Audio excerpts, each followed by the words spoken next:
Welcome to the Deep Dive. Our mission today is, well, pretty straightforward. We need to make sense of this huge collision between generative AI and the law.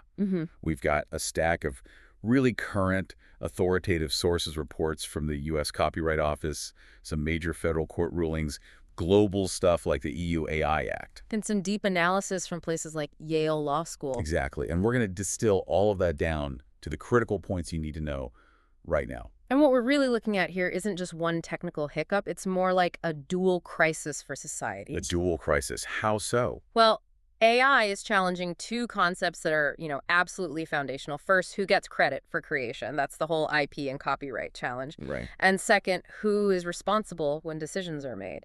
That's the challenge of accountability and, really, of control. Absolutely. And that tension, the one we're going to trace through all these sources, it really centers on the human element. For intellectual property, the big question is the necessity of human authorship. And for governance, it's the need for transparency and human oversight. So can our 20th century laws actually handle this? Can they handle 21st century scale and, machine agency? Let's unpack it. Okay, let's start with that first crisis. Creation.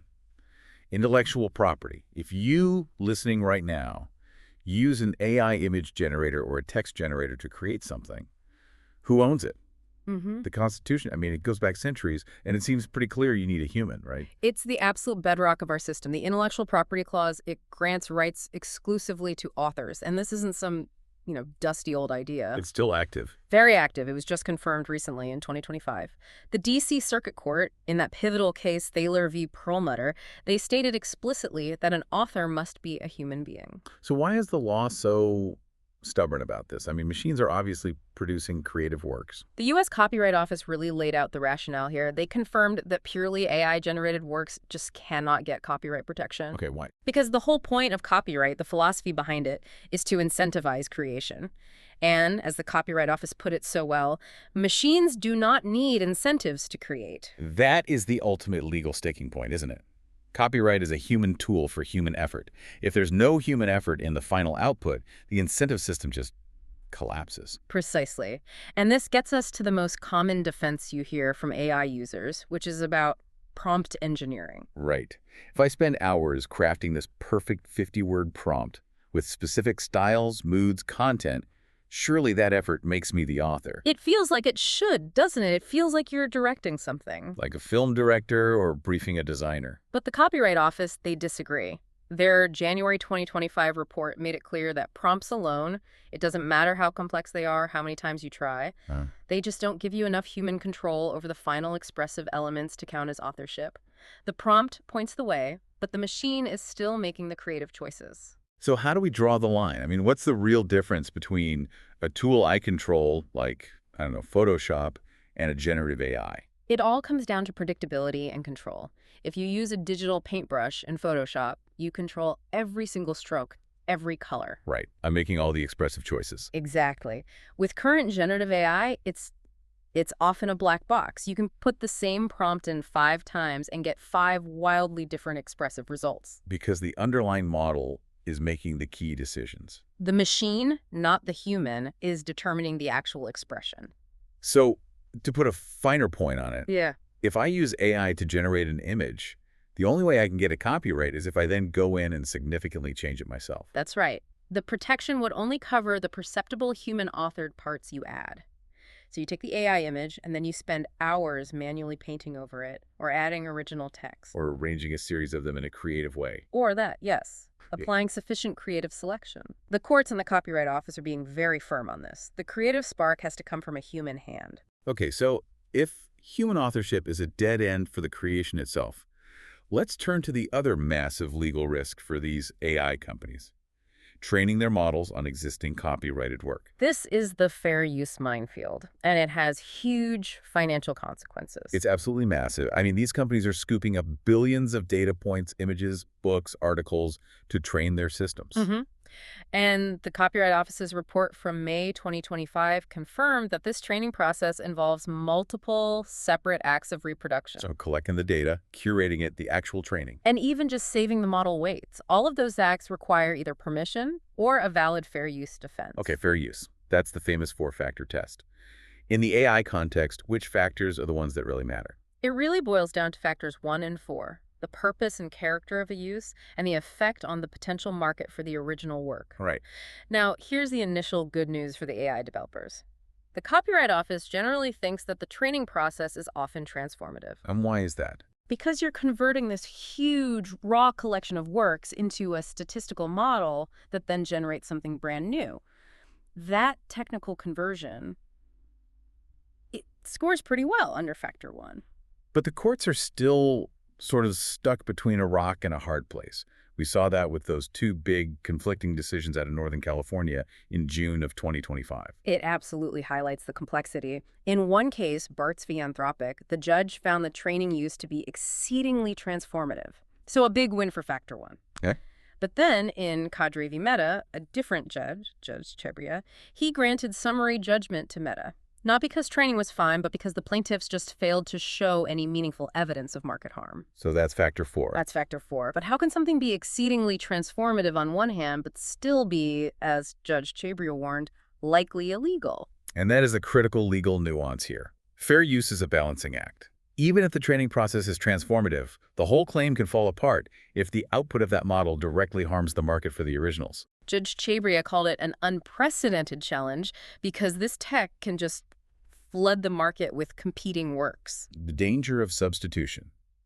If the AI is trained on Stephen King and then spits out a novel that a reader might buy instead of a new Stephen King novel, fair use fails. That's the key distinction. It's about what the AI is used for. If it's for, say, a highly transformative research like analyzing billions of texts for linguistic patterns, like in the old Hathitrust case, that serves a non-substitutive purpose. That strengthens the claim. But if you're training a model specifically to create content that competes commercially with the stuff you trained it on, you're moving into the most dangerous territory. and the market is already trying to solve this before the courts even can, right? We're seeing licensing deals. Yes, licensing markets are popping up everywhere. Major publishers, studios are all negotiating deals, and the existence of a working licensing market, that almost always kills a fair use claim under factor 4. Because it proves you could have just paid for it. Exactly. But the courts have also acknowledged the sheer scale of this is a practical nightmare. We're talking millions of individual licenses. It's almost impossible for the systems being built today, a real tension. Let's shift gears now to that second great crisis, accountability and control. If we connect this back to human agency, the IP debate was about losing control over creative expression. Right. Now we're talking about losing human control over decisions that can completely alter someone's life. This is where government agencies are delegating huge decisions, hiring, benefits, law enforcement to these AI systems. And the problem is they buy them as proprietary, all-knowing black boxes. So when a citizen wants to know why a decision was made, they're just blocked. Completely blocked. The developers claim trade secrets over the code and the data.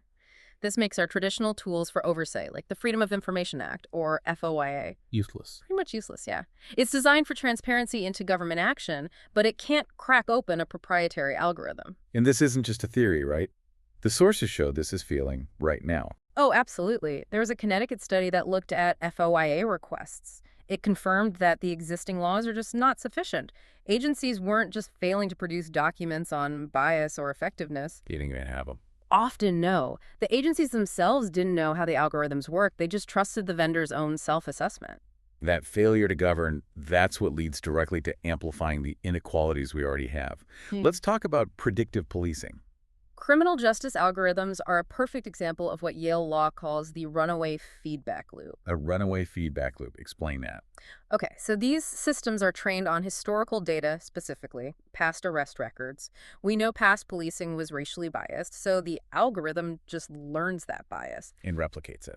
It predicts a hotspot, police go there more, which generates more arrests in that community, which then gets fed back into the system, inflating the crime rates for that area. It's a self-fulfilling prophecy of bias. And the stats on the unreliability of some of these tools are just staggering. The Detroit Police Department admitted their facial recognition software misidentifies suspects 96% of the time. 96%. Just let that sink in. A 96% inaccuracy rate, and it was still being used. That's a catastrophic failure of oversight. And it's not just policing. It extends into social services, too.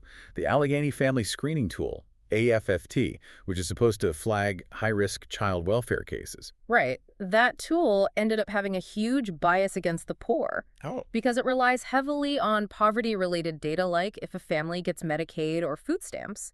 Those things overlap with indicators of neglect, so the algorithm often ends up just reporting, how many public resources families have consumed, not actual risk. So it punishes people for being poor. And it predictably amplifies existing disparities. Black and Native American children are already disproportionately investigated by CPS. This just pours fuel on that fire, flagging them based on economic status, not imminent danger. Clearly, the consequences of this black box problem are massive. It requires new professional standards, but also systemic regulation. Let's zoom in on healthcare, where this is literally life and death. Healthcare raises these acute ethical problems immediately. Because the AI is often a black box, it's very hard for a doctor to give true, informed consent. How can you consent to a treatment if your doctor can't even explain why the AI recommended it? Exactly. And then if something goes wrong, you have this liability triad.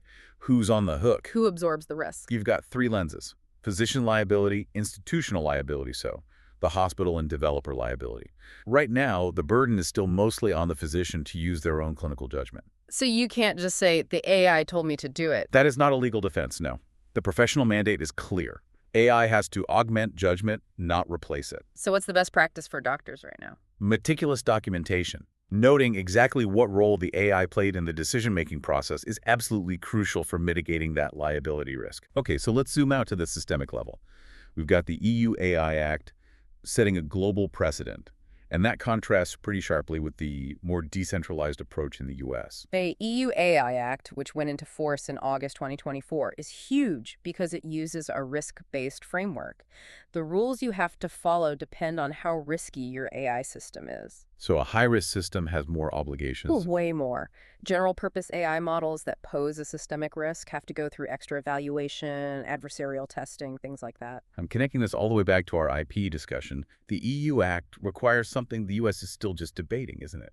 It does. It requires providers to publish a detailed summary of the content they used for training. Wow. And they have to adopt a policy to ensure they're complying with copyright law. It's a very proactive, transparency-first approach. So contrast that with the U.S. We had the Biden executive order, which kind of augments existing laws, but then you have states like California really pushing the envelope. California's SB 1047 is probably the most stringent effort in the U.S.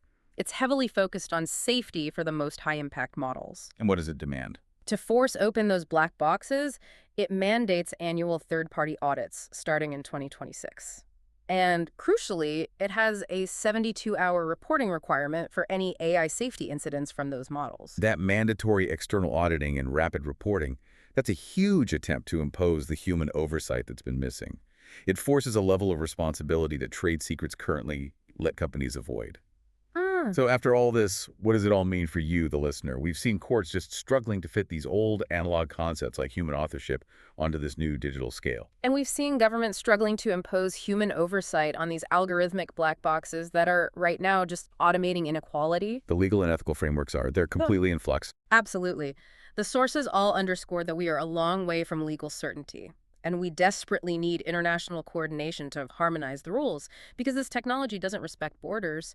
We're trying to fit analog laws to digital scale, and the fit is rough. The near future is going to be defined by these legal battles over transformative use and regulators demanding audits to stop algorithmic harm. But let me leave you with one final provocative thought.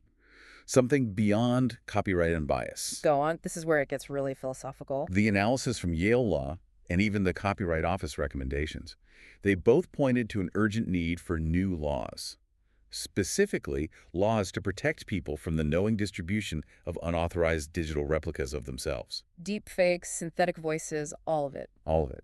And this ties into a much broader emerging ethical debate. Some people are calling it the crisis of moral patiency. Which means the reduction of our own human agency. Exactly. When we delegate more and more of these critical decisions, creativity, governance, even our own identity to autonomous systems, we reduce our own opportunities to exercise moral agency. We become passive recipients of machine-generated life. Instead of active participants. So the ultimate question for the next decade is this: can we redefine human rights and protections fast enough to make sure that the rapid advance of AI actually serves the human experience without diminishing it entirely?